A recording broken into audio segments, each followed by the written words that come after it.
صلى على النبي وتعالى عشان اقول لك حاجه. يا باشا ده مسمار الدقه اهو. تمام. المسمار ده الفوله بتاعت الغيارات ديت بتركب كده. تمام. الناس من الناس اللي بتبقى بتدي الاولاني والغيار يملص منهم عادي. بص تلاقي العمود ده بيملص منه زي كده، يجي يدي الاولاني زي كده. بص تلاقي ليه تروح الفوله طالعه. يعني انت لو ماشي وغيرتك تمام وجيت تدي الاولاني راحت واخده الاولاني ما رجعتش تمور الغيار تاني، يعني خدت الاولاني ما رجعتهوش، بيبقى الفوله دي ملصت وطلعت بره المجرى بتاعتها.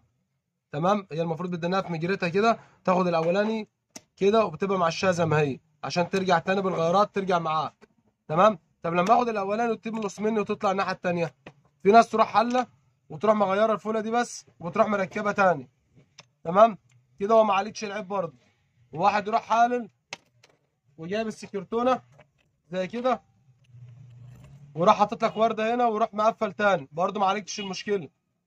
كلها برضو ساعة ولا ساعتين أو يوم بالكتير وهتروح ملسة تاني. طب المشكلة عندنا فين؟ المشكلة عندنا عشان في ناس كتير اتصلت عليا النهارده بسبب الموضوع ده. المشكلة عندنا في المسمار الدقاق ده أهو. مسمار الدجاج، المسمار ده بينحل. المسمار ده بيتحل من هنا بالظبط، يبقى فاصل من هنا بين ده بالظبط. المسمار الوحيد اللي في المكنة كلها أو في الموتور كله بيحل عكس رباط، عكس حله.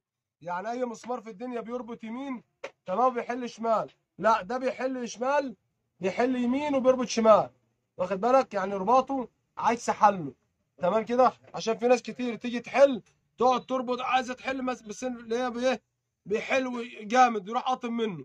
طب لو قطم لازم احل الموتور فوق وتحت عشان اغير العمود بتاعه من جوه، لاني بيبقى راكب في عمود الاداره وعمود الاداره في قلب الموتور من جوه. طب لو انا جيت حليت المسمار دوت مثلا وبعد ما حليته وانا بشد كده، في ناس كتير يعني ممكن ما تبقاش عندها فكره في الموضوع ده، احل المسمار واسحب يروح مطلع ليا الزغات بتاعها من جوه يروح فرط البلي بتاع الغيارات. طب لو البلي فرط يبقى خلاص هتضطر ان انت تحل برضو الموتور عشان خاطر ترص البلي من جوه، لان مش هتعرف ترص البلي تاني من هنا.